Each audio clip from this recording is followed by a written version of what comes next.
नमस्कार, मैं हूं आमिल बेग। आप देख रहे हैं सिटी बुलेटिन न्यूज़। पेश हैं आज के प्रमुख समाचार। फैजाबाद बार एसोसिएशन के वार्षिक चुनाव में सोमवार को 37 प्रत्याशियों के भाग्य का फैसला होगा। यह चुनाव 9 पदों के लिए होगा, जिसमें 2034 मतदाता अपने मताधिकार का प्रयोग करेंगे। अध्यक्ष पद के लिए सर्वाधिक 6 प्रत्याशी मैदान में हैं, जिनमें योगेंद्र त्रिपाठी, इंद्र प्रताप सिंह लल्ला, सुशील कुमार चौबे, सीताराम वर्मा, राम मिलन शुक्ला व ओंकार तिवारी आमने सामने यहां पर मुकाबले में हैं। उपाध्यक्ष पद के लिए सुरेंद्र कुमार सिंह, अजय कुमार दुबे, राम कुमार यादव, मुकुल बिसारिया तथा महामंत्री पद पर विनोद कुमार सिंह व महेंद्र कुमार दुबे, लालजी गुप्ता, धनुष जी श्रीवास्तव और कृष्ण कुमार वर्मा ने जीत के लिए पूरी ताकत लगा दी है, जबकि कोषाध्यक्ष पद के लिए विजय कुमार द्विवेदी व विनोद कुमार सिंह के बीच सीधी लड़ाई है। संयुक्त मंत्री प्रथम पद के लिए इस बार 2 महिलाएं चुनाव में हैं। इस पद पर 4 प्रत्याशी ताल ठोक रहे हैं। इनमें सूर्यलाल, मुन्नी देवी, सोनी, राजेश कुमार तिवारी व कंचन दुबे प्रमुख हैं। फैजाबाद बार एसोसिएशन के चुनाव का मतदान सोमवार को प्रातः 8 बजे से शुरू होगा, जो सायं 5 बजे तक चलेगा। फैजाबाद बार एसोसिएशन के महामंत्री नवीन मिश्रा ने बताया कि मतदान पूरी तरह से पारदर्शी और निष्पक्ष रखने का प्रयास किया गया है। मतदान के लिए लगभग 100 मतदान अधिकारी और कर्मचारी लगाए गए हैं। वकालतनामा स्थित नरेंद्र देव सभागार एवं पुराने मीटिंग कक्ष में मतदान की व्यवस्था की गई है। मतदान केंद्रों पर सीसीटीवी की भी व्यवस्था है। मतदान में कोरोना के चलते कोविड-19 के नियमों को ध्यान में रखते हुए काफी सतर्कता बरती जाएगी। गेट पर थर्मल स्क्रीनिंग व सैनिटाइजर की व्यवस्था रहेगी। 15 सितंबर को मतगणना सुबह 8 बजे से शुरू होगी। बार एसोसिएशन फैजाबाद का वर्तमान महामंत्री हूँ। इस कोरोना महामारी की वजह से हमारा चुनाव, जो बार एसोसिएशन का चुनाव है, 2 महीना लेट हो गया भैया, 2 महीना लेट हो गया। आज कोविड-19 को देखते हुए हम लोगों ने कई बूथ अलग से बढ़ाए, हाल अलग से बनवाए और सैनिटाइज की व्यवस्था के तहत चुनाव कल हमारे यहाँ मतदान पूरा होगा। मैं महामंत्री हूँ वर्तमान में। सारे प्रत्याशी हमारे यहाँ प्रचार कर रहे हैं कोविड-19 का पालन करते हुए। करीब 26 प्रत्याशी हमारे यहाँ, 37 प्रत्याशी हमारे यहाँ। बीकापुर तहसील के रूरू खास गांव में करंट की चपेट में आकर अपनी जान गंवाने वाली रमेश निषाद की मौत का मामला शनिवार को पूरे दिन प्रशासन के गले की फांस बना रहा। रमेश की मौत से गुस्साए ग्रामीणों ने मृतक की लाश को रखकर घंटों हंगामा काटा। इस पर ग्रामीणों के साथ निषाद पार्टी की भी साथ में आ जाने से मामले में तेजी आ गई। ग्रामीणों ने आरोप लगाया कि विद्युत विभाग की घोर लापरवाही के चलते गरीब रमेश की मौत हो गई। वहीं दूसरी ओर निषाद पार्टी के जिलाध्यक्ष आसाराम निषाद ने विद्युत विभाग को आड़े हाथ लेते हुए दोषियों के विरुद्ध दंडात्मक कार्रवाई के साथ ही मृतक के परिजनों को आर्थिक सहायता मुहैया कराने की मांग की। बताते चले कि शनिवार की सुबह अवैध कनेक्शन की चपेट में आकर रूरू खास गांव के मगन का पूर्वा निवासी रमेश निषाद की मौत हो गई थी, जिस पर प्रशासन की तरफ से समुचित जिम्मेदारी न लेने के कारण गुस्साए ग्रामीणों ने मृतक की लाश को ट्रैक्टर ट्राली पर लादकर विद्युत उपकेंद्र बीकापुर का घेराव करने के लिए रवाना हो गई। इस दौरान मामले में तनातनी उस समय आ गई जब इनायतनगर बीकापुर मार्ग पर बीच में ही पुलिस दल ने लाश को आगे न ले जाए जाने की हिदायत देकर उसे रोक दिया। मामला तूल पकड़ता देख पुलिस व तहसील प्रशासन हरकत में आ गया और मौके पर SDM Bikapur Digvijay Pratap Singh, SP city Vijaypal Singh, SDO Manoj Kumar Maurya के बीच बचाव का रास्ता निकालने के लिए घंटों मशक्कत करनी पड़ी। उधर खबर है कि इनायतनगर थाना क्षेत्र के पूरे मगन गांव में बिजली के करंट से कल हुई युवक की मौत के मामले में एसडीओ बीकापुर की तहरीर पर पुलिस ने मुकदमा दर्ज कर जांच शुरू कर दी है। फिलहाल एसडीएम बीकापुर द्वारा मृतक के परिजनों को किसान दुर्घटना बीमा व पारिवारिक लाभ की योजनाओं से लाभान्वित करवाए जाने के आश्वासन तथा बिजली विभाग द्वारा विधि सम्मत मुआवजा दिलाए जाने के आश्वासन के बाद ही ग्रामीणों ने मृतक की लाश को पोस्टमार्टम के लिए भिजवाया। एसपी सिटी विजयपाल सिंह ने कहा कि पूरे प्रकरण में जो दोषी होंगे उनके खिलाफ विधिक कार्रवाई होगी, लेकिन इस मामले में आज एसडीओ की तहरीर पर उल्टे मुकदमा दर्ज कर दिया गया है।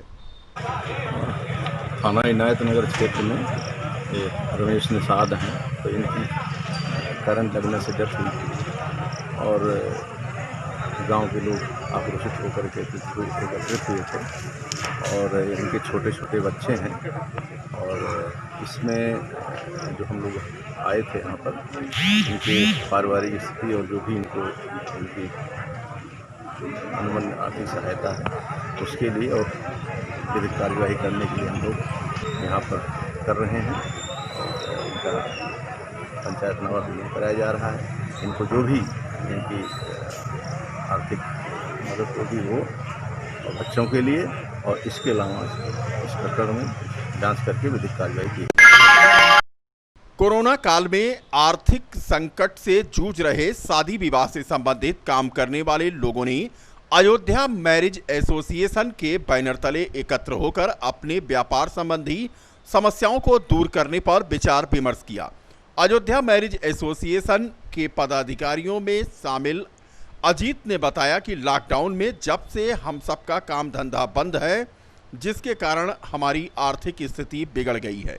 हालांकि अब जब सरकार हर तरीके से व्यवसाय में छूट देती जा रही है, तो हम सभी व्यापारियों को भी छूट मिलनी चाहिए ताकि हमें भी जीविकोपार्जन करने में कठिनाई का सामना ना करना पड़े।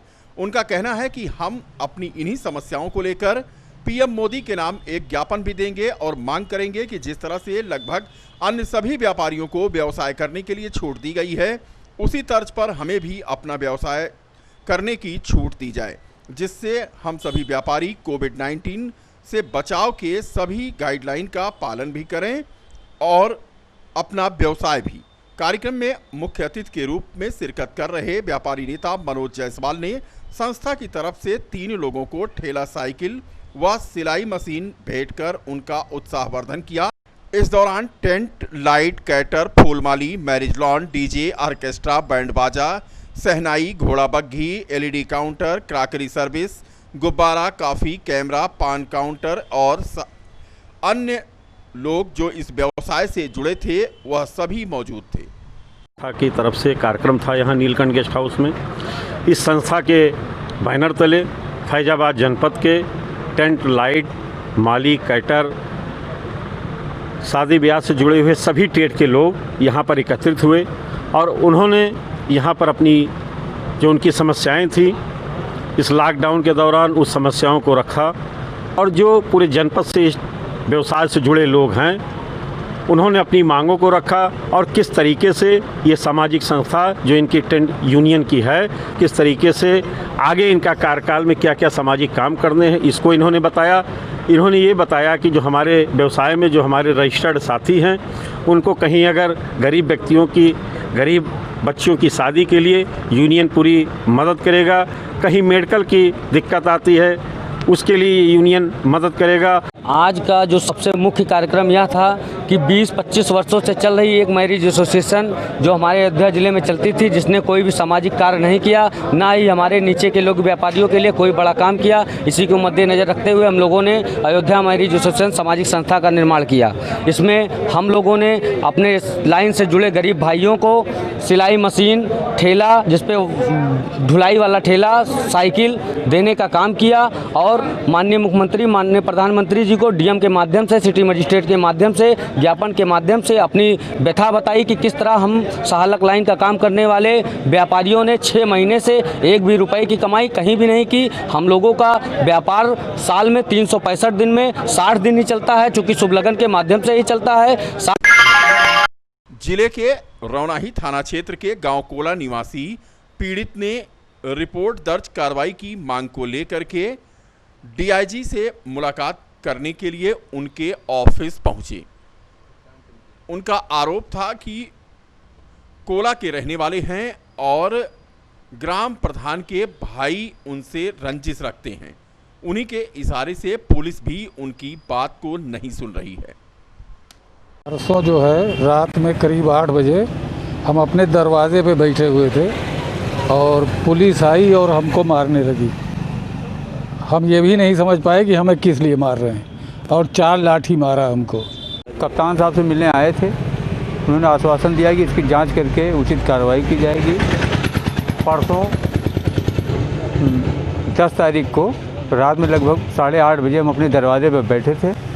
ग्राम प्रधान हमारे कोला के भाई छोटे ताहिर उर्फ सप्पू, उनके साथ में एक दरोगा सुनील यादव जी और एक उनके हमराही सिपाही शादी वर्दी में थे जिनका नाम मुझे नहीं मालूम है। वो आए और मेरे दरवाजे के सामने गाड़ी रोक के मोटरसाइकिल अपनी और हमको मारने लगे।